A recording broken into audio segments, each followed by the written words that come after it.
परम सन्मानयोग गुरु प्यारी सत संगत जीओ, प्यार सहित गुरु फतेह नाल सांझ पाओ अते प्यार विच भिज के आखो वाहिगुरु जी का खालसा वाहिगुरु जी की फतेह। विच दुनिया सेव कमाईए दे संबंध अंदर विचार सांझे कीते जा रहे हैं। बहुत पुराना एक लेख पढ़िया सी कि धर्म दा प्रचार किवें कीता जाए। उस लेख विच लेखक ने ईसाई मत दी एक उदाहरण देंदियां लिखिया सी कि धर्म दा ओह प्रचार किवें करदे हन। अज तो बहुत समा पहला अमेरिका दे एक पिंड विच किसे आदमी नूं ला इलाज बीमारी लग गई। पिंड वालियां नाल रल के परिवार ने अपने ही परिवार दे मैंबर नूं पिंडों बाहर कढ के रब जी दे आसरे छड़ दिता। ओह विचारा कुरला रहा सी। लोक लागों दी लंघदे जा रहे सन। लोक ओहदे नेड़े दी हो के परे दी लंघ जांदे सन। किसे दे मन विच उस प्रति कोई तरस दया दी भावना नहीं आई सी। अचानक ईसाई मत दा एक प्रचारक नेड़े दी लंघिया सी तां उसने देखिया कि बीमार आदमी दर्दां नाल कुरला रहा है। वह प्रचारक चर्च विच गया ते अपने नाल दो सिस्टर्स नूं लैके आया। उस दी संभाल करदिआं उस नूं गिरजे घर विच लै आए। मनुखी हमदर्दी जतलाउंदिआं होइआं उस दी मलहम पट्टी करनी शुरू कर दित्ती। कुछ दिनां दी मेहनत दा सदका उस दी बीमारी ते उसने कंट्रोल कर लिया। बिल्कुल ठीक हो जाण ते उहने उस नूं ईसाई मत पढ़ाउणा शुरू कर दिता। बीमार आदमी ने उन्हां दी हमदर्दी सेवा भावना नूं प्रतੱਖ तौर ते देख के ईसाई मत नूं पढ़िया ही नहीं बल्कि ग्रहण भी कर लिया। पुराणियां यादां नूं ताज़ा करन लई वो अपने पिंड मुड़ आया ते उसने दस्सिया कि मैं ईसाई धर्म नूं अपना लिया है। पिंड वालियां ने उस नूं बहुत बुरा भला कहा ते नाल ही पिंड छड्ड जाण लई कह दिता, क्योंकि उसने पिता पुरखी धर्म छड्ड के किसी दूसरे धर्म नूं अपना लिया सी। बीमारी तो ठीक होए आदमी ने पिंड वालियां नूं एक बहुत चुभवीं ते दिल नूं हिला देण वाली गल कही कि मैनूं नहीं पता मैं किहड़ा धर्म अपना लिया है, पर मैनूं इतना जरूर यकीन हो गया है कि वो लोग तुहाडे नालों बहुत चंगे हैं। सिख धर्म विच सेवा दा खेतर बहुत ही विशाल है। गुरुआं दे जीवन तो शुरू करिए तां गुरु नानक साहब जी दी कोड़ी नाल हमदर्दी जग ज़ाहर है। माझे दे एक पिंड विच एक कोड़ी जो दर्दां दे नाल हर वेले करलाउंदा रहिंदा सी, करा रिहा सी। घर वालियां ने रोज़ दा कलेश मुकाउण लई उस नूं दरिया ब्यास विच सुੱਟਣ लई तुर पए। गुरु अर्जन पातशाह जी ने इस घटना नूं देखिया तां उन्हां ने कहा, बंदा मारन नाल कोढ़ दी बीमारी खत्म नहीं हो सकदी। इस दे इलाज लई हस्पताल दी जरूरत है। दुनिया दा पहला कोड़ी घर तरन ताਰਨ विखे गुरु साहब जी ने बनवाया, जो अज साडे सामने दुनिया विच सेवा दी प्रतੱਖ मिसाल है। गुरु हरराय साहब जी दे दवाखाने विचों दारा शिको दे इलाज लई दवाई दा प्रबंध कीता गया। दुख इस गल दा है असीं सिख धर्म दे दावेदार जो गुरु नानक पातशाह जी ने सेवा दा आदर्श साडे सामने रखिया है, वो केवल ते केवल असीं बहुत थोड़े दायरे विच बंद करके रख दिता है। जां मैं इंज आखां, गुरु नानक साहब जी ने दुनिया विच सेवा करन दा जो आदर्श दिता सी, वो असीं सिर्फ गुरुद्वारियां दी चार दीवारी तक सीमित करके रख दिता है। एक गल दा ख्याल रखना, गुरुद्वारियां विचों सेवा दा वड़ पूर्णा गुर नमूना सिख के ਅਗਾਹਾਂ ਦੁਨੀਆ ਵਿੱਚ ਇਸ ਮਹਾਨ ਸੇਵਾ ਨੂੰ ਪ੍ਰਗਟ ਕਰਨਾ ਸੀ। ਮੈਂ ਫਿਰ ਦੁਹਰਾ ਦਿਆਂ, ਕਿਸੇ ਨੂੰ ਮਗਾਲਤਾ ਨਾ ਲੱਗ ਜਾਏ। ਗੁਰਦੁਆਰਿਆਂ ਵਿੱਚੋਂ ਸੇਵਾ ਦੇ ਨੁਕਤੇ ਸਿੱਖ ਕੇ ਅਗਾਹਾਂ ਦੁਨੀਆ ਵਿੱਚ ਇਸ ਮਹਾਨ ਸੇਵਾ ਨੂੰ ਪ੍ਰਗਟ ਕਰਨਾ ਸੀ ਜੋ ਅਸੀਂ ਕਰ ਨਹੀਂ ਸਕੇ। ਗੁਰਮਤਿ ਅਨੁਸਾਰ ਸੇਵਾ ਦਾ ਆਦਰਸ਼ ਕੀ ਹੈ? ਇਸ ਲਈ ਸੇਵਾ ਦੇ ਵਿਸ਼ਾਲ ਖੇਤਰ ਨੂੰ ਸਮਝਣ ਲਈ ਸ੍ਰੀ ਰਾਗ ਦੇ ਇੱਕ ਸ਼ਬਦ ਦੀ ਵਿਚਾਰ ਸਾਂਝੀ ਕਰਾਂਗੇ। ਅਸ਼ਲ ਸ਼ਲਾਈ ਨੈ ਸ਼ਲੈ, ਨੈ ਘਾਉ ਕਟਾਰਾ ਕਰ ਸਕੇ। ਜਿਉ ਸਾਹਿਬ ਰਾਖੈ ਤਿਉ ਰਹੈ, ਇਸ ਲੋਭੀ ਕਾ ਜੀਉ ਟਲ ਪਲੈ। ਬਿਨ ਤੇਲ ਦੀਵਾ ਕਿਉ ਜਲੈ ਰਹਾਉ, ਪੋਥੀ ਪ੍ਰਾਣ ਕਮਾਈਐ। ਪਉ ਵੱਟੀ ਇਤਨ ਪਾਈਐ, ਸਜ ਬੂਝਣ ਆਣ ਜਲਾਈਐ। ਇਹ ਤੇਲ ਦੀਵਾ ਇਉ ਜਲੈ, ਕਰ ਚਾਨਣ ਸਾਹਿਬ ਤਉ ਮਿਲੈ ਰਹਾਉ। ਇਹ ਤਨ ਲਾਗੈ ਬਾਣੀਆਂ, ਸੁਖ ਹੋਵੈ ਸੇਵ ਕਮਾਣੀਆਂ। ਵਿੱਚ ਦੁਨੀਆ ਆਵਣ ਜਾਣੀਆਂ, ਸਭ ਦੁਨੀਆ ਆਵਣ ਜਾਣੀਆਂ। ਵਿੱਚ ਦੁਨੀਆ ਸੇਵ ਕਮਾਈਐ, ਤਾਂ ਦਰਗਾਹ ਬੈਸਣ ਪਾਈਐ। ਕਹੋ ਨਾਨਕ ਬਾਹਾਂ ਲੁਡਾਈਐ। ਵਿੱਚ ਦੁਨੀਆ ਸੇਵ ਕਮਾਈਐ, ਤਾਂ ਦਰਗਾਹ ਬੈਸਣ ਪਾਈਐ। ਕਹੋ ਨਾਨਕ ਬਾਹਾਂ ਲੁਡਾਈਐ। ਸ੍ਰੀ ਰਾਗ ਮਹੱਲਾ ਪਹਿਲਾ, ਪੰਨਾ 25। ਇਸ ਸ਼ਬਦ ਵਿੱਚ ਦੋ ਰਹਾਉ ਦੀਆਂ ਤੁਕਾਂ ਆਈਆਂ ਨੇ। ਇੱਕ ਵਿੱਚ ਸਵਾਲ ਉਠਾਇਆ ਗਿਆ ਹੈ ਤੇ ਦੂਜੀ ਵਿੱਚ ਉਸ ਦਾ ਉੱਤਰ ਦਿੰਦਿਆਂ ਦੁਨੀਆ ਦੀ ਸੇਵਾ ਜਾਂ ਕਿਸੇ ਕੰਮ ਆ ਸਕਣ ਦਾ ਮਨੋਰਥ ਰੱਖਿਆ ਗਿਆ ਹੈ। ਰਾਤ ਦੇ ਹਨੇਰੇ ਨੂੰ ਦੂਰ ਕਰਨ ਲਈ ਦੀਵਾ ਜਗਾਇਆ ਜਾਂਦਾ ਹੈ, ਪਰ ਦੀਵਾ ਜਗੇਗਾ ਤਾਂ ਜੇ ਉਸ ਵਿੱਚ ਤੇਲ ਤੇ ਵੱਟੀ ਹੋਏਗੀ। ਨਿਰਾ ਤੇਲ ਹੈ, ਵੱਟੀ ਨਹੀਂ, ਦੀਵਾ ਨਹੀਂ ਜਗੇਗਾ। ਨਿਰੀ ਵੱਟੀ ਹੈ, ਤੇਲ ਨਹੀਂ, ਵੱਟੀ ਸੜ ਕੇ ਖਤਮ ਹੋ ਜਾਊ। ਬਿਨ ਤੇਲ ਦੀਵਾ ਕਿਉਂ ਜਲੇ? ਦੀਵਾ ਮਨੁੱਖੀ ਸਰੀਰ ਨੂੰ ਕਿਹਾ ਗਿਆ ਹੈ, ਤੇਲ ਉਸ ਵਿਚਲੀ ਆਤਮਿਕ ਸੂਝ ਨੂੰ ਕਿਹਾ ਗਿਆ ਹੈ। ਫਿਰ ਦੁਹਰਾ ਦਿਆਂ, ਤੇਲ ਤੋਂ ਬਿਨਾਂ ਦੀਵਾ ਕਿਵੇਂ ਜਗ ਸਕਦਾ ਹੈ? ਦੀਵਾ ਮਨੁੱਖੀ ਸਰੀਰ ਹੈ, ਔਰ ਮਨੁੱਖੀ ਸਰੀਰ ਅੰਦਰ ਜੋ ਆਤਮਿਕ ਸੂਝ ਹੈ ਉਸ ਨੂੰ ਤੇਲ ਕਿਹਾ ਗਿਆ ਹੈ। ਦੀਵੇ ਵਿੱਚ ਤੇਲ ਹੋਏਗਾ ਤਾਂ ਉਹ ਚਾਨਣ ਦੇਵੇਗਾ। ਇੰਝ ਹੀ ਮਨੁੱਖੀ ਸਰੀਰ ਵਿੱਚ ਗੁਰੂ ਜੀ ਦਾ ਉਪਦੇਸ਼ ਹੋਏਗਾ ਤਾਂ ਹੀ ਉਸ ਦਾ ਲਾਭ ਹੈ, ਨਹੀਂ ਤਾਂ ਮਿੱਟੀ ਦੇ ਮਾਧੋ ਤੋਂ ਵੱਧ ਕੁਝ ਵੀ ਨਹੀਂ ਹੈ। ਸਵਾਲ ਹੈ, ਗੁਰੂ ਜੀ ਦੇ ਗਿਆਨ ਤੋਂ ਬਿਨਾਂ ਆਤਮਿਕ ਸੂਝ ਨਹੀਂ ਆ ਸਕਦੀ। ਬਿਨ ਤੇਲ ਦੀਵਾ ਕਿਉਂ ਜਲੈ? ਦੀਵਾ ਤੇਲ ਤੋਂ ਬਿਨਾਂ ਨਹੀਂ ਜਗ ਸਕਦਾ ਤੇ ਮਨੁੱਖ ਨੂੰ ਗਿਆਨ ਤੋਂ ਬਿਨਾਂ ਆਤਮਿਕ ਸੂਝ ਨਹੀਂ ਆ ਸਕਦੀ। ਇਸ ਆਤਮਿਕ ਸੂਝ ਤੋਂ ਬਿਨਾਂ ਮਨੁੱਖ ਜੋ ਸੁਭਾਅ ਕਬੂਲ ਕਰਦਾ ਏ ਉਸ ਦਾ ਜ਼ਿਕਰ ਪਹਿਲੀ ਤੁਕ ਵਿੱਚ ਆਇਆ ਏ। ਅਸ਼ਲ ਸ਼ਲਾਈ ਨੈ ਸ਼ਲੈ, ਨਹਿ ਘਾਉ ਕਟਾਰਾ ਕਰ ਸਕੇ। ਜੋ ਸਾਹਿਬ ਰਾਖੈ ਤਿਉ ਰਹੈ, ਇਸ ਲੋਭੀ ਕਾ ਜੀਉ ਟਲ ਪਲੈ। ਅਸ਼ਲ ਸ਼ਲਾਈ ਨੈ ਸ਼ਲੈ, ਨਹਿ ਘਾਉ ਕਟਾਰਾ ਕਰ ਸਕੇ। ਜੋ ਸਾਹਿਬ ਰਾਖੈ ਤਿਉ ਰਹੈ, ਇਸ ਲੋਭੀ ਕਾ ਜੀਉ ਟਲ ਪਲੈ। ਇਹਨਾਂ ਤੁਕਾਂ ਵਿੱਚ ਮਾਇਆ ਦੇ ਪ੍ਰਭਾਵ ਦੀ ਗੱਲ ਕੀਤੀ ਗਈ ਹੈ। ਮਾਇਆ ਕਿਸੇ ਤੋਂ ਛਲੀ ਨਹੀਂ ਗਈ।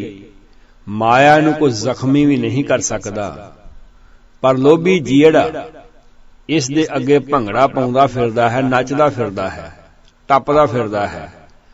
ਭਾਵ ਪਰਮਾਤਮਾ ਦੀ ਮਿਥੀ ਹੋਈ ਮਰਿਆਦਾ ਸਭ ਜੀਵਾਂ ਦੇ ਅੱਗੇ ਪ੍ਰਗਟ ਹੋ ਰਹੀ ਹੈ। ਬਹੁਤ ਬਰੀਕ ਸਵਾਲ ਉੱਠਦਾ ਹੈ ਕਿ ਇਹ ਮਾਇਆ ਹੈ ਕੀ ਚੀਜ਼? ਦਰਅਸਲ ਮਨ ਵਿੱਚ ਹਰ ਵੇਲੇ ਕਈ ਖਿਆਲ ਚੱਲਦੇ ਰਹਿੰਦੇ ਹਨ। ਕੁਝ ਵਿਚਾਰ ਅਜਿਹੇ ਹੁੰਦੇ ਹਨ ਜੋ ਬਹੁਤ ਹੀ ਮਲੀਨ ਹੁੰਦੇ ਹਨ।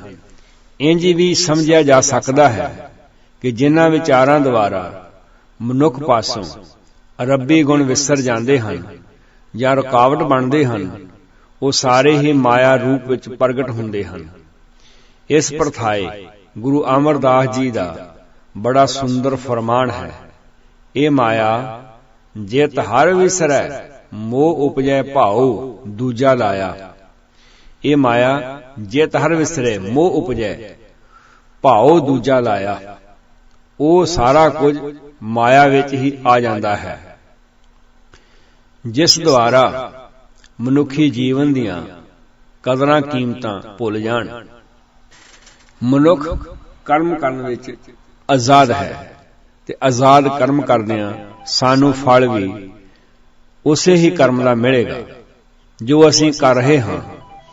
फिर इस कर्म दे फल विच रब जी दा कोई कसूर नहीं है। उस दी बनाई हुई नियमावली विच जिहो जिहा असीं कर्म करांगे फल सानू ओहो जिहा ही मिलना है।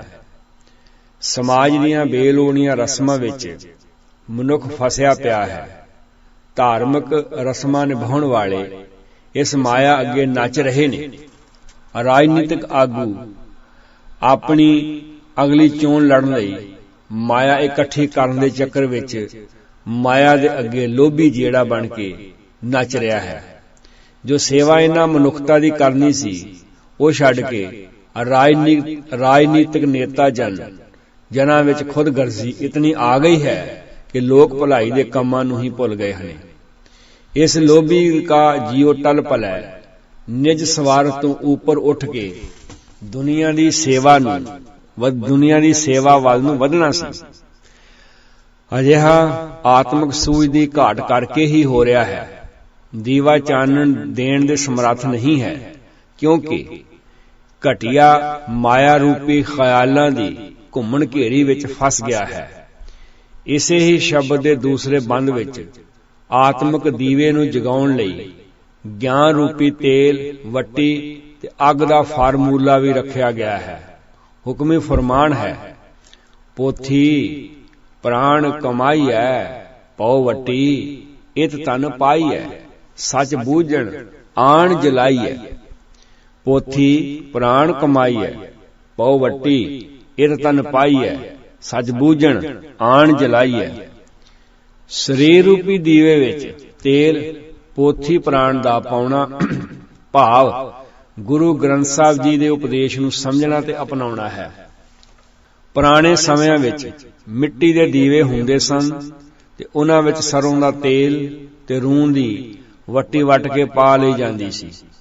चुल्हे विचों अग लै के दीवा जगा लिया जांदा सी। जिथे गुरु जी दी सूझ ते जोर जिथे गुरु जी सूझ ते जोर दिंदे हन, उत्थे इस शरीर विच रब्बी भै दी होंद नूं बरकरार रखण लई भी किया गया है। इस दीवे विच तेल ते वट्टी तो लो लैण लई सच रूपी अग दी जरूरत है। गल सिद्धी मुकदी है कि गुरु नानक साहब जी ने दुनिया विच सेवा करन लई आत्मक सूझ दी लोड़, गुर ज्ञान, रब्बी नियमावली ते सच बोलण दी लीह खिच के एक मॉडल तैयार कीता है। दूसरे राह विच जग रहे दीवे दी अवस्था दा विस्तार आया है, जो परमात्मा दे मिलाप दी निशानी रखी दसी गई है। ये तेल दीवा यूं जलै कर चानण साहिब तौ मिलै रहाओ। तेल वट्टी ते अग्नि नाल दीवा जगा लैना मुकम्मल हनेरे दा खात्मा है, प्रकाश दी प्राप्ति है। चानणे विच कदे किसे नूं ठेडा नहीं लगदा, ना ही कोई चीज गवाचदी है। इसे लई चंगियां सरकारां अपने नागरिकां नूं गलियां विच रोशनी दा चंगेरा प्रबंध करके दिंदियां हन, तां कि चोरी इत्यादि तो बचिया जा सके। दीवा तां मनुख नूं समझाउण लई एक उदाहरण वजों लिया है। दीवा बळे अंधेरा जाए। अंदरले सुभाਅ विच दीवा जगाउण दी गल कीती गई है। बुझे हुए दीवे नूं बाहरली अग लै के जगाया जांदा है। इंज आत्मक सूझ दा गुर उपदेश, रब्बी नियमावली ते सच धारण करन दी बिरती दा नां दीवा जगना है। कर चानण साहिब तौ मिले। वाहिगुरु जी दे मिलाप दी निशानी रखी गई है। गुरु नानक साहब जी ने संसार नूं इस धरती दे रहिंदियां ही चानणे विच विचरण दा वल समझाया है। इस चानणे विच तुरना ही रब्बी मिलाप है।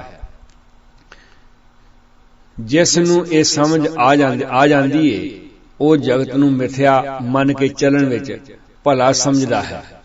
ਨਿੱਜੀ ਮੋਹ ਦੀਆਂ ਤੰਦਾਂ ਛੱਡ ਕੇ ਦੁਨੀਆ ਦੀ ਸੇਵਾ ਵੱਲ ਨੂੰ ਵਧਣ ਦੇ ਸਾਰਥਕ ਯਤਨ ਕਰਦਾ ਹੈ। ਸ਼ਬਦ ਦੇ ਤੀਸਰੇ ਬੰਦ ਵਿੱਚ ਹੋਰ ਵੀ ਸੌਖਾ ਸੂਤਰ ਦੱਸਿਆ ਗਿਆ ਹੈ। ਇਤ ਤਨ ਲਾਗੇ ਬਾਣੀਆਂ ਸੁਖ ਹੋਵੈ ਸੇਵਕ ਮਾਣੀਆਂ ਸਭ ਦੁਨੀਆ ਆਵਣ ਜਾਣੀਆਂ। ਇਤ ਤਨ ਲਾਗੈ ਬਾਣੀਆਂ ਸੁਖ ਹੋਵੈ ਸੇਵਕ ਮਾਣੀਆਂ ਸਭ ਦੁਨੀਆ ਆਵਣ ਜਾਣੀਆਂ। ਇਸ ਸਰੀਰ ਨੂੰ ਨਾਸ਼ਵਾਨ ਸਮਝਦਿਆਂ ਦੁਨੀਆ ਵਿੱਚ ਸੇਵਾ ਵਾਲੇ ਪਾਸੇ ਲਗਾ ਕੇ ਆਤਮਿਕ ਆਨੰਦ ਮਾਣਦਾ ਹੈ, ਜੋ ਕਿ ਪ੍ਰਭੂ ਮਿਲਾਪ ਦੀ ਸਿਖਰ ਹੈ। ਅਖੀਰਲੀਆਂ ਤੁਕਾਂ ਵਿੱਚ ਗੁਰੂ ਸਾਹਿਬ ਜੀ ਨੇ ਜੋ ਉਪਦੇਸ਼ ਦਿੱਤਾ ਹੈ ਉਹ ਦੁਨੀਆ ਵਿੱਚ ਸੇਵਾ ਦਾ ਨਿਸ਼ਾਨਾ ਰੱਖਿਆ ਗਿਆ ਹੈ। ਵਿੱਚ ਦੁਨੀਆ ਸੇਵ ਕਮਾਈ ਹੈ ਤਾਂ ਦਰਗਾਹ ਬੈਸਣ ਪਾਈ ਹੈ, ਕਹੋ ਨਾਨਕ ਬਾਹਾਂ ਲੁਡਾਈ ਹੈ। ਇਹਨਾਂ ਤੁਕਾਂ ਵਿੱਚ ਤਿੰਨ ਗੱਲਾਂ ਦਾ ਸਿਧਾਂਤ ਸਾਡੇ ਸਾਹਮਣੇ ਉਘੜ ਕੇ ਆਉਂਦਾ ਹੈ। ਇੱਕ ਸੇਵਾ, ਦੂਜਾ ਰੱਬੀ ਦਰਗਾਹ, ਤੀਜਾ ਸੰਸਾਰ ਵੱਲੋਂ ਚਿੰਤਾਵਾਂ ਦੀ ਮੁਕਤੀ। ਪਰਮਾਤਮਾ ਦਾ ਕੋਈ ਖਾਸ ਟਿਕਾਣਾ ਨਹੀਂ ਹੈ, ਉਹ ਤੇ ਸਗੋਂ ਕੁਦਰਤ ਰਾਹੀਂ ਇਸ ਧਰਤੀ ਦੇ ਹੀ ਦੇਖਿਆ ਮਾਣਿਆ ਜਾ ਸਕਦਾ ਹੈ।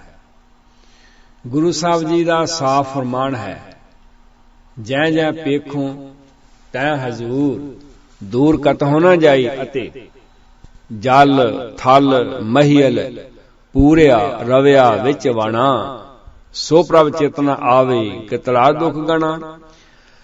ਸਮੁੰਦਰੀ ਬੇੜਾ ਤਰਦਾ ਤੇ ਡੁੱਬਦਾ ਪਾਣੀ ਵਿੱਚ ਹੀ ਹੈ। ਫਿਰ ਦੁਹਰਾ ਦਿਆਂ, ਪਾਣੀ ਵਿੱਚ ਹੀ ਸਮੁੰਦਰੀ ਬੇੜਾ ਡੁੱਬਦਾ ਹੈ ਤੇ ਪਾਣੀ ਵਿੱਚ ਹੀ ਉਹ ਤਰਦਾ ਹੈ।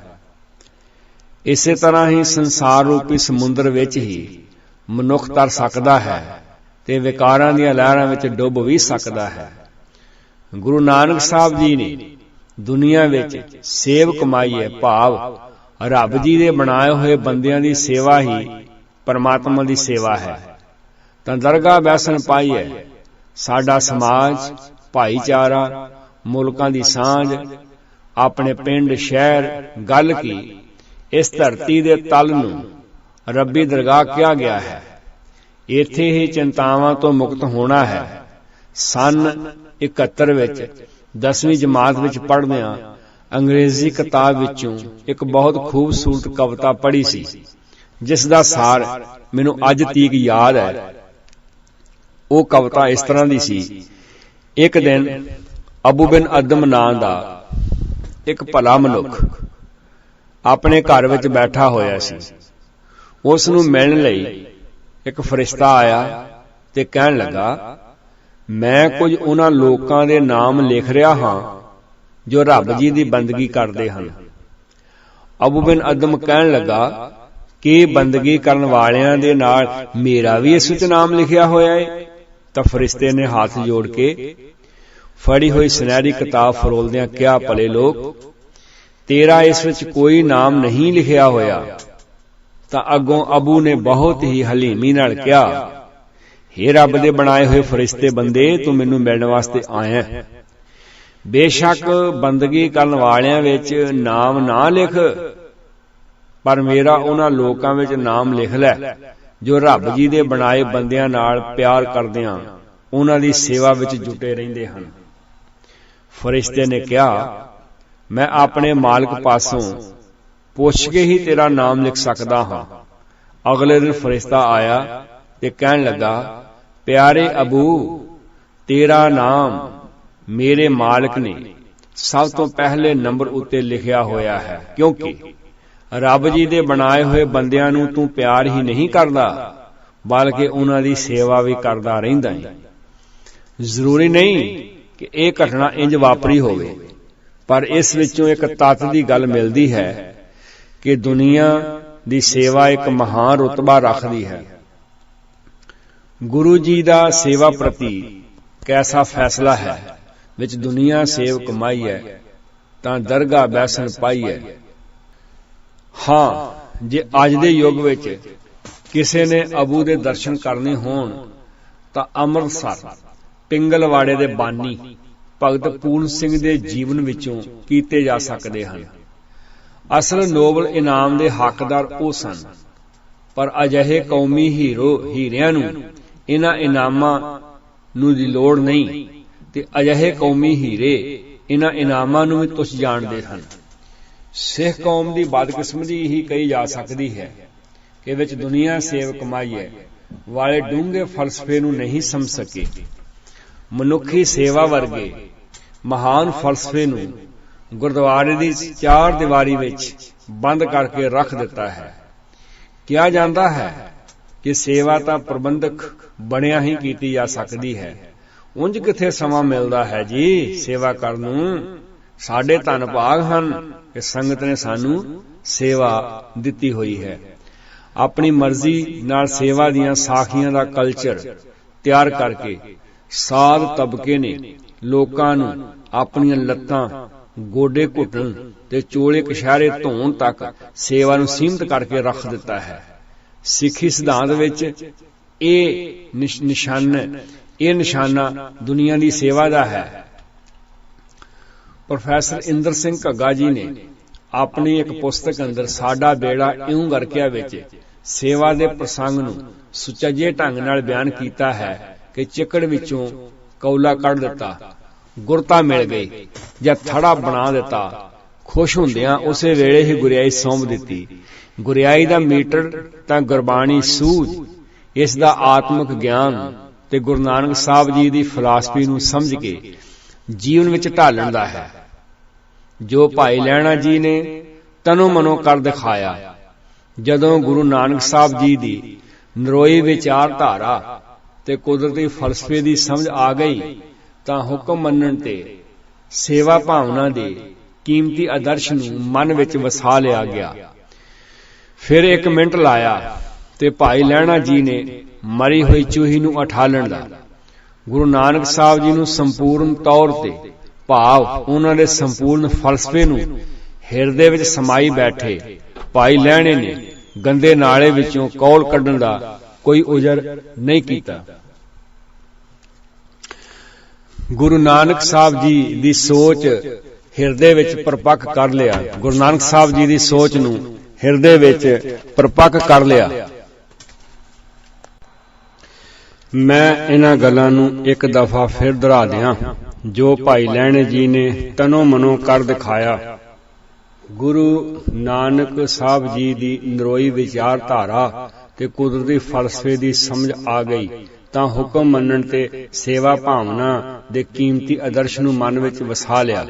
ਫਿਰ 1 ਮਿੰਟ ਲਾਇਆ ਏ ਭਾਈ ਲਹਿਣੇ ਜੀ ਨੇ ਮਰੀ ਹੋਈ ਚੂਹੀ ਨੂੰ ਉਠਾਲਣ ਦਾ ਗੁਰੂ ਨਾਨਕ ਸਾਹਿਬ ਜੀ ਨੂੰ ਸੰਪੂਰਨ ਤੌਰ ਤੇ ਭਾਵ ਉਹਨਾਂ ਦੇ ਸੰਪੂਰਨ ਫਲਸਫੇ ਨੂੰ ਹਿਰਦੇ ਵਿੱਚ ਸਮਾਈ ਬੈਠੇ ਭਾਈ ਲਹਿਣੇ ਨੇ ਗੰਦੇ ਨਾਲੇ ਵਿੱਚੋਂ ਕੌਲ ਕੱਢਣ ਦਾ ਕੋਈ ਉਜਰ ਨਹੀਂ ਕੀਤਾ, ਕਿਉਂਕਿ ਗੁਰੂ ਨਾਨਕ ਸਾਹਿਬ ਜੀ ਦੀ ਸੋਚ ਨੂੰ ਹਿਰਦੇ ਵਿੱਚ ਪਰਪੱਕ ਕਰ ਲਿਆ।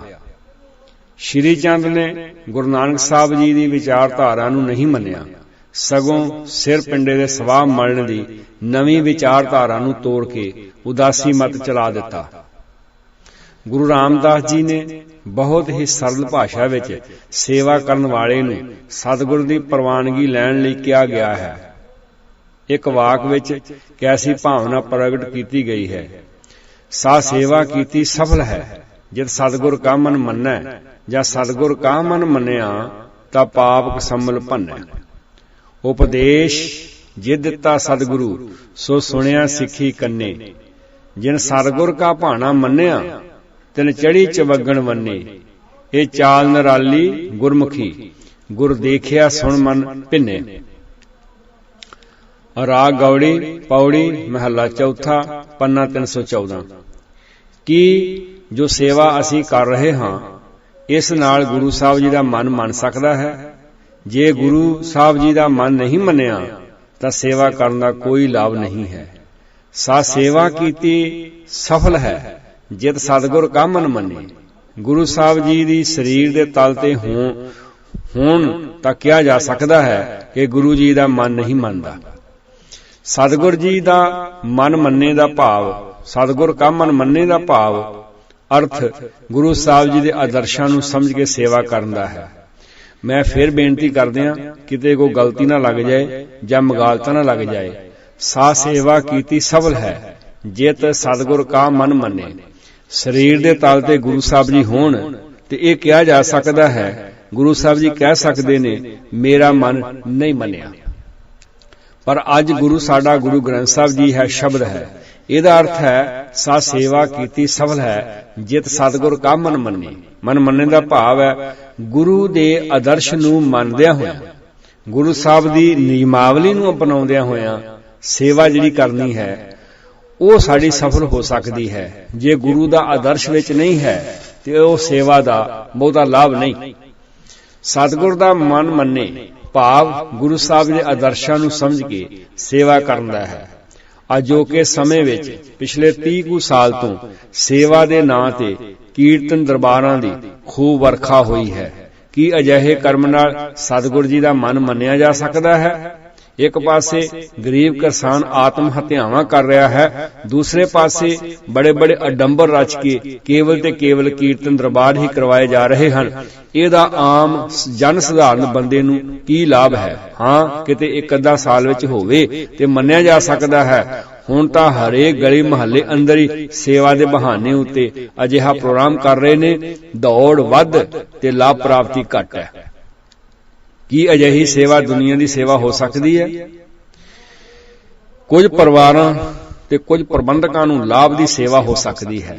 ਸਾਰੀ ਦੁਨੀਆ ਦੀ ਇਹ ਸੇਵਾ ਨਹੀਂ ਹੋ ਸਕਦੀ, ਕਿਉਂਕਿ ਬਹੁਤ ਥਾਈਂ ਇਹ ਇੱਕ ਲਾਹੇਵੰਦਾ ਧੰਦਾ ਬਣ ਕੇ ਰਹਿ ਗਿਆ ਹੈ। ਸੇਵਾ ਕੀਤੀ ਸਫਲ ਉਸ ਨੂੰ ਗਿਣਿਆ ਗਿਆ ਹੈ ਜੋ ਦੁਨੀਆ ਦੀ ਹੋਵੇ। ਪਰ ਸਿੱਖ ਧਰਮ ਵਿੱਚ ਅੱਜ ਸੇਵਾ ਉਹ ਕੀਤੀ ਜਾ ਰਹੀ ਹੈ ਜਿਸ ਦੁਆਰਾ ਸਾਡਾ ਨਾਂ ਹੀ ਅੱਗੇ ਆਵੇ।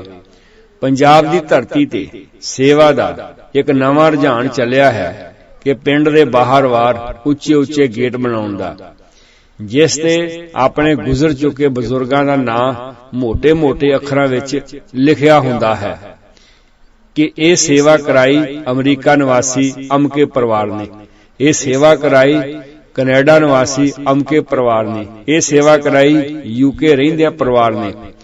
ਸਿਧਾਂਤਕ ਤੌਰ ਤੇ ਇਸ ਗੇਟ ਦਾ ਕਿਸੇ ਨੂੰ ਵੀ ਕੋਈ ਲਾਭ ਨਹੀਂ ਹੈ, ਕਿਉਂਕਿ ਇਹ ਗੇਟ ਧੁੱਪ ਮੀਂਹ ਤੋਂ ਕੋਈ ਬਚਾ ਨਹੀਂ ਸਕਦਾ। ਇਸ ਦੀ ਜਗ੍ਹਾ ਛੋਟਾ ਜਿਹਾ ਬੱਸ ਸਟੈਂਡ ਬਣਾ ਦਿੱਤਾ ਜਾਂਦਾ ਤਾਂ ਇਸ ਦਾ ਲਾਭ ਸਾਰੇ ਲੋਕਾਂ ਨੂੰ ਹੋਣਾ ਸੀ। ਕੀ ਇਹ ਸੇਵਾ ਕੀਤੀ ਸਫਲ ਹੈ? ਸਤਿਗੁਰ ਦਾ ਮਨ ਤਾਂ ਮੰਨ ਸਕਦਾ ਸੀ ਜੇਕਰ ਇਸ ਦਿਖਾਵੇ ਦੇ ਗੇੜ ਦੀ ਥਾਂ ਤੇ ਆਪਣੇ ਹੀ ਪਿੰਡ ਵਿੱਚ ਸਕੂਲ ਦੇ ਬੱਚਿਆਂ ਲਈ ਵਧੀਆ ਕਮਰੇ, ਲਾਇਬ੍ਰੇਰੀ, ਲੈਬਾਰਟਰੀ, ਪਾਣੀ ਪੀਣ ਦਾ ਚੰਗਾ ਪ੍ਰਬੰਧ, ਗਰਾਊਂਡ ਤੇ ਕਈ ਹੋਰ ਪ੍ਰਕਾਰ ਦੀਆਂ ਸਹੂਲਤਾਂ ਅਸੀਂ ਉਪਲਬਧ ਕਰਵਾਈਆਂ ਜਾਂਦੀਆਂ। ਗਰਾਊਂਡ ਤੇ ਕਈ ਹੋਰ ਪ੍ਰਕਾਰ ਦੀਆਂ ਸਹੂਲਤਾਂ ਉਪਲਬਧ ਕਰਵਾਈਆਂ ਜਾਂਦੀਆਂ। ਸਿੱਖਾਂ ਵਿੱਚ ਸੁਖਣਾ ਸੁਖਣ ਦਾ ਆਮ ਰਿਵਾਜ ਜਿਹਾ ਬਣ ਗਿਆ ਹੈ। ਚੋਖੇ ਪੈਸੇ ਭਰ ਕੇ ਗਿਆ ਅਰਬ ਦੇਸ਼ਾਂ ਵਿੱਚ ਖੂਨ ਪਸੀਨੇ ਦੀ ਕਮਾਈ ਕਰਕੇ ਵੀਰਾ ਜਦ ਘਰ ਮੁੜਦਾ ਹੈ ਤਾਂ ਪਰਿਵਾਰ ਵਾਲੇ ਸੁਖਣਾ ਲਾਉਣ ਲਈ ਸ੍ਰੀ ਅਖੰਡ ਪਾਠ ਸਾਹਿਬ ਕਰਵਾਉਂਦੇ ਹਨ। ਕੀ ਘਰ, ਕੀ ਡੇਰਾ, ਇਤਿਹਾਸਕ ਗੁਰਦੁਆਰੇ, ਇਹਨਾਂ ਸਾਰਿਆਂ ਵਿੱਚ ਇਹ ਇੱਕ ਗੱਲ ਅਕਸਰ ਸੁਣਨ ਨੂੰ ਮਿਲਦੀ ਹੈ ਕਿ ਇਸ ਪਰਿਵਾਰ ਵੱਲੋਂ ਸ੍ਰੀ ਅਖੰਡ ਪਾਠ ਜੀ ਦੀ ਮਹਾਨ ਸੇਵਾ ਹੋਈ ਹੈ। ਸਾਹਿਬਾਂ ਦੀ ਬਾਣੀ ਤਾਂ ਇਹ ਗੱਲ ਆਖ ਰਹੀ ਹੈ ਕਿ ਵਿੱਚ ਦੁਨੀਆ ਸੇਵ ਕਮਾਈ ਹੈ ਅਥਵਾ ਸੇਵਾ ਕੀਤੀ ਸਫਲ ਹੈ ਜਿਤ ਸਤਿਗੁਰ ਕਾ ਮਨ ਮੰਨੇ।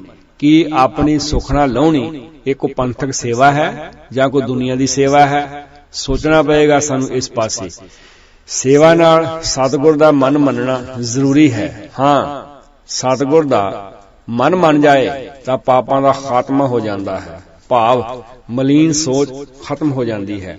ਸਤਿਗੁਰ ਦੇ ਉਪਦੇਸ਼ ਨੂੰ ਧਿਆਨ ਨਾਲ ਸੁਣ ਕੇ ਉਸ ਦੇ ਉੱਪਰ ਅਮਲ ਕਰਦੇ ਹਨ, ਜੀਵਨ ਦੇ ਵਿੱਚ ਸਹਿਜ ਅਵਸਥਾ ਦੀ ਤਬਦੀਲੀ ਆ ਜਾਂਦੀ ਹੈ।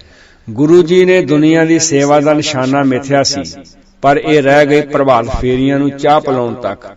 ਤੇਜ਼ ਤਰਾਰ ਦਿਮਾਗਾਂ ਨੇ ਸੇਵਾ ਨੂੰ ਲਾਹੇਵੰਦ ਧੰਦੇ ਵਿੱਚ ਤਬਦੀਲ ਕਰ ਲਿਆ ਹੈ।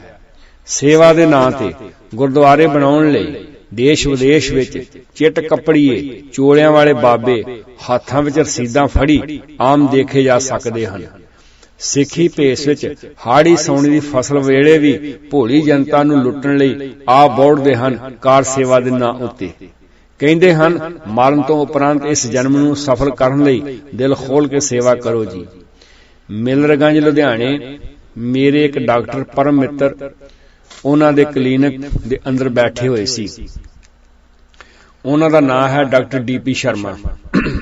ਕੁਦਰਤੀ ਇੱਕ ਸਾਧ ਲਾਣੇ ਦੇ ਭੇਸ ਵਿੱਚ ਹੱਟਾ ਕੱਟਾ ਗੁਰਦੁਆਰੇ ਦੀ ਅਗਰਾਈ ਲਈ ਬੇਨਤੀ ਕਰਦਿਆਂ ਡਾਕਟਰ ਜੀ ਨੂੰ ਹੋਰ ਧਨ ਦੌਲਤ ਲੈ ਕੇ ਦੇਣ ਦੀ ਰੱਬ ਜੀ ਪਾਸ ਸਿਫਾਰਿਸ਼ ਕਰਨ ਲੱਗਾ। ਡਾਕਟਰ ਜੀ ਨੇ ਬਾਬਾ ਜੀ ਪਾਸੋਂ ਪਿੰਡ ਦਾ ਨਾਂ ਪੁੱਛਿਆ ਤਾਂ ਉਹ ਪਿੰਡ ਡਾਕਟਰ ਸਾਹਿਬ ਦਾ ਨਿਕਲਿਆ। ਡਾਕਟਰ ਸਾਹਿਬ ਨੇ ਖਚਰਾ ਜਿਹਾ ਹਾਸਾ ਹੱਸਦਿਆਂ ਉਸ ਤੇ ਮੋੜਵੇਂ ਇੱਕ ਸਵਾਲ ਕੀਤਾ ਕਿ ਭਾਈ ਜੀ ਉਸ ਪਿੰਡ ਦੇ ਸਰਪੰਚ ਦਾ ਨਾਂ ਕੀ ਹੈ? ਸਰਪੰਚ ਦਾ ਨਾਂ ਪੁੱਛਣ ਤੇ ਉਗਰਾਈ ਵਾਲਾ ਬਾਬਾ ਜੀ ਉਲਝਣ ਵਿੱਚ ਫਸ ਗਿਆ ਤੇ ਛੇਤੀ ਅਸਲੀਅਤ ਸਾਹਮਣੇ ਆ ਗਈ। ਕਹਿਣ ਲੱਗਾ ਗੁਰਦੁਆਰਾ ਤਾਂ ਕੋਈ ਨਹੀਂ ਬਣ ਰਿਹਾ, ਮੈਂ ਸੱਚੀ ਗੱਲ ਦੱਸਾਂ ਜੀ, ਗੁਰਦੁਆਰਾ ਤਾਂ ਅਸਲ ਵਿੱਚ ਮੇਰਾ ਸਿਰਫ ਢਿੱਡੀ ਸਾਹਿਬ ਗੁਰਦੁਆਰਾ ਹੈ, ਭਾਵ ਮੇਰਾ ਪੇਟ ਸਾਹਿਬ ਗੁਰਦੁਆਰਾ ਹੈ। ਸੇਵਾ ਦੇ ਨਾਂ ਤੇ ਸੰਗਤ ਨਾਲ ਬਹੁਤ ਸਾਰੀਆਂ ਠੱਗੀਆਂ ਵੱਜੀਆਂ ਹਨ ਤੇ ਵੱਜ ਰਹੀਆਂ ਹਨ ਜਿਨ੍ਹਾਂ ਚਿਰ ਅਸੀਂ ਸੁਚੇਤ ਨਾ ਹੋਏ। ਗੁਰੂ ਸਾਹਿਬ ਜੀ ਨੇ ਸੇਵਾ ਨੂੰ ਬਹੁ ਮੰਤਵੀ ਬਣਾਇਆ ਸੀ, ਜਿਸ ਦਾ ਸਿਖਰ ਆਨੰਦਪੁਰ ਦੀ ਧਰਤੀ ਤੇ ਭਾਈ ਕਨ੍ਹਈਆ ਜੀ ਦੇ ਰੂਪ ਵਿੱਚ ਨਿਖਰ ਕੇ ਸਾਹਮਣੇ ਆਇਆ, ਜੋ ਵਿੱਚ ਦੁਨੀਆ ਸੇਵ ਕਮਾਈਏ ਦਾ ਸਾਕਾਰ ਰੂਪ ਹੈ। ਗੁਰਦੁਆਰੇ ਤਾਂ ਸੇਵਾ ਦਾ ਇੱਕ ਪੂਰਨਾ ਸਨ, ਜਿੱਥੋਂ ਸੇਵਾ ਦੇ ਵਲ ਸਿੱਖ ਕੇ ਬਾਹਰ ਖਲਕਤ ਦੀ ਸੇਵਾ ਕਮਾਉਣੀ ਸੀ। ਕਈ ਵਾਰ ਸੜਕਾਂ ਦੇ ਧੱਕੇ ਦੀ ਸੇਵਾ ਵੀ ਦੇਖਣ ਨੂੰ ਮਿਲ ਰਹੀ ਹੈ। ਸੜਕ ਦੇ ਐਨ ਵਿਚਕਾਰ ਅੜਿੱਕੇ ਲਗਾ ਕੇ ਰੋਕ ਕੇ ਰੱਜਿਆਂ ਹੋਇਆਂ ਨੂੰ ਲੰਗਰ ਛਕਾਇਆ ਜਾ ਰਿਹਾ ਹੈ। ਇਹਨਾਂ ਵੀਰਾਂ ਨੂੰ ਕਿਤੇ ਇਹ ਕਿਹਾ ਜਾਏ ਕਿ ਤੁਸੀਂ ਸਿੱਖ ਲਿਟਰੇਚਰ ਵੰਡਣ ਦੀ ਸੇਵਾ ਵਾਲੇ ਪਾਸੇ ਜ਼ਰਾ ਆਓ ਤਾਂ ਘੜਿਆ ਘੜਾਇਆ ਉੱਤਰ ਦੇਣਗੇ, ਇਹ ਕੰਮ ਤੇ ਸ਼੍ਰੋਮਣੀ ਕਮੇਟੀ ਦਾ ਕੰਮ ਉਹਨਾਂ ਦਾ ਹੋਣਾ ਚਾਹੀਦਾ ਹੈ। ਬਹੁਤ ਸਾਰੇ ਸਾਧੜਿਆਂ ਨੇ ਕਈਆਂ ਨੂੰ ਮਾਨਸਿਕ ਤੌਰ ਤੇ ਇਹ ਸਮਝਾ ਦਿੱਤਾ ਹੈ ਕਿ ਸਾਡੀ ਸੇਵਾ ਕਰੀ ਜਾਓਗੇ ਤਾਂ ਗੁਰੂ ਤੁਹਾਨੂੰ ਇਤਨਾ ਫਲ ਦੇਵੇਗਾ ਕਿ ਤੁਹਾਡੇ ਪਾਸੋਂ ਮੁੱਕਣਾ ਨਹੀਂ। ਸਾਡੀ ਮੁੱਠੀ ਚਾਪੀ ਕੀਤਿਆਂ ਸਵਰਗ ਦੀਆਂ ਸਾਰੀਆਂ ਬਹਾਰਾਂ ਤੁਹਾਡੇ ਕਦਮਾਂ ਵਿੱਚ ਹੋਣਗੀਆਂ। ਗੁਰੂ ਨਾਨਕ ਸਾਹਿਬ ਜੀ ਨੇ ਨਿਜ ਸਵਾਰਥ ਤੋਂ ਉੱਪਰ ਉੱਠ ਕੇ ਦੁਨੀਆ ਦੀ ਸੇਵਾ ਕਮਾਉਣ ਲਈ ਕਿਹਾ ਸੀ। ਸਾਡੇ ਲੀਡਰਾਂ ਜਥੇਦਾਰਾਂ ਨੇ ਸਿਰਫ ਆਪਣੇ ਪਰਿਵਾਰ ਪਾਲਣ ਤੱਕ ਹੀ ਸੇਵਾ ਕਮਾਉਣ ਲਈ ਕਿਹਾ ਸੀ, ਪਰ ਸਾਡੇ ਇਹਨਾਂ ਭੱਦਰ ਪੁਰਸ਼ਾਂ ਨੇ ਆਮ ਸੰਗਤਾਂ ਨੂੰ ਸਾਧ ਲਾਣੇ ਵਾਂਗ ਆਪਣੀ ਸੇਵਾ ਵਿੱਚ ਹੀ ਜੋੜ ਲਿਆ ਹੈ। ਇੱਕ ਵਿਦਵਾਨ ਵੀਰ ਨੇ ਬਹੁਤ ਪਿਆਰਾ ਮਸ਼ਵਰਾ ਸਿੱਖ ਕੌਮ ਦੇ ਸਾਹਮਣੇ ਰੱਖਿਆ ਹੈ ਕਿ ਜਿਤਨਾ ਲੰਗਰ ਅਸੀਂ ਗੁਰੂ ਨਾਨਕ ਸਾਹਿਬ ਜੀ ਦੇ ਪੁਰਬ ਉਤੇ ਛਕਦੇ ਹਾਂ, ਉਸ ਨੂੰ ਅੱਧਾ ਕਰ ਲਈਏ, ਇਥੋਪੀਆ ਵਰਗੇ ਮੁਲਕ ਨੂੰ 1 ਸਾਲ ਦਾ ਲੰਗਰ ਮਿਲ ਸਕਦਾ ਹੈ। ਬਿਹਾਰ ਵਰਗੇ ਮੁਲਕ ਨੂੰ ਲੰਗਰ ਮਿਲ ਸਕਦਾ ਹੈ। ਪੰਜਾਬ ਦੀ ਧਰਤੀ ਉੱਤੇ ਕਿਸਾਨ ਜੋ ਖੁਦਕਸ਼ੀਆਂ ਕਰ ਰਹੇ ਨੇ, ਉਹਨਾਂ ਦੇ ਪਰਿਵਾਰਾਂ ਦੀ ਸੰਭਾਲ ਜਿਹੜੀ ਹੈ ਉਹ ਕੀਤੀ ਜਾ ਸਕਦੀ ਹੈ। ਗੁਰੂ ਨਾਨਕ ਸਾਹਿਬ ਜੀ ਨੇ ਸੇਵਾ ਦਾ ਜੋ ਆਦਰਸ਼ ਦੁਨੀਆ ਵਿੱਚ ਰੱਖਿਆ ਸੀ, ਉਹ ਸਕੂਲ, ਕਾਲਜ, ਹਸਪਤਾਲ ਦੁਆਰਾ ਮਨੁੱਖਤਾ ਦੇ ਭਲੇ ਲਈ ਕੀਤੇ ਕੰਮਾਂ ਵਿੱਚੋਂ ਪ੍ਰਗਟ ਹੋਣਾ ਚਾਹੀਦਾ ਹੈ। ਪਿੰਡਾਂ ਦੇ ਦਲਿਤ ਵਰਗ ਦੀ ਸੇਵਾ, ਕਰਜ਼ੇ ਦੀ ਮਾਰ ਹੇਠ ਆਈ ਕਿਸਾਨੀ ਦੀ ਸੰਭਾਲ, ਪਿੰਡਾਂ ਵਿੱਚ ਪੀਣ ਵਾਲੇ ਪਾਣੀ ਦਾ ਪ੍ਰਬੰਧ ਕਰਨਾ ਅੱਜ ਦੇ ਜ਼ਮਾਨੇ ਦੀਆਂ ਮੁੱਖ ਸੇਵਾਵਾਂ ਆਉਂਦੀਆਂ ਹਨ। ਨਿਆਰੇ ਖਾਲਸੇ ਨੂੰ ਦੁਨੀਆ ਦੀ ਸੇਵਾ ਦਾ ਆਦਰਸ਼ ਲੈ ਕੇ ਚੱਲਣ ਦੀ ਲੋੜ ਹੈ। ਗੁਰਦੁਆਰੇ ਵਿੱਚੋਂ ਸੇਵਾ ਦਾ ਵਲ ਸਿੱਖ ਕੇ ਦੁਨੀਆ ਦੀ ਸੇਵਾ ਕਰਨ ਲਈ ਤੁਰਨ ਦੀ ਲੋੜ ਹੈ। ਹਰ ਕੇ ਖਿਦਮਤ ਕਰਦ ਉਹ ਮਖਦੂਮ ਸ਼ੁੱਧ, ਹਰ ਕੇ ਖੁਦ ਰਾਹ ਦੀਦ ਉਹ ਮਹਿਰੂਮ ਸ਼ੁੱਧ। ਮਾਨ ਅਭਿਮਾਨ ਮੰਦੇ ਸੋ ਸੇਵਕ ਨਾਹੀ, ਤਤ ਸਮਦਰਸ਼ੀ ਸੰਤੋ ਕੋਈ ਕੋਟ ਮਦਾਹੀ। ਮੈਂ ਫਿਰ ਦੁਹਰਾ ਦਿਆਂ, ਸੇਵਾ ਦਾ ਆਦਰਸ਼ ਜੋ ਗੁਰੂ ਨਾਨਕ ਪਾਤਸ਼ਾਹ ਨੇ ਰੱਖਿਆ ਹੈ ਉਹ ਸਾਰੀ ਦੁਨੀਆ ਦਾ ਰੱਖਿਆ ਸੀ, ਪਰ ਅਸੀਂ ਬਹੁਤ ਸੀਮਤ ਦਾਇਰੇ ਤੱਕ ਸੀਮਤ ਹੋ ਕੇ ਰਹਿ ਗਏ ਹਾਂ। ਲੋੜ ਹੈ ਵਿੱਚ ਦੁਨੀਆ ਸੇਵ ਕਮਾਈ ਹੈ ਤਾਂ ਦਰਗਾਹ ਬੈਸਣ ਪਾਈ ਹੈ, ਕਹੋ ਨਾਨਕ ਬਾਹਾਂ ਲੁਡਾਈ ਹੈ। ਭੁੱਲਾਂ ਚੁੱਕਾਂ ਦੀ ਖਿਮਾ ਪਿਆਰਿਓ, ਪਿਆਰ ਸਤਿਗੁਰੂ ਫਤਿਹ ਨਾਲ ਸਾਂਝ ਪਾਓ ਅਤੇ ਆਖੋ ਵਾਹਿਗੁਰੂ ਜੀ ਕਾ ਖਾਲਸਾ, ਵਾਹਿਗੁਰੂ ਜੀ ਕੀ ਫਤਿਹ।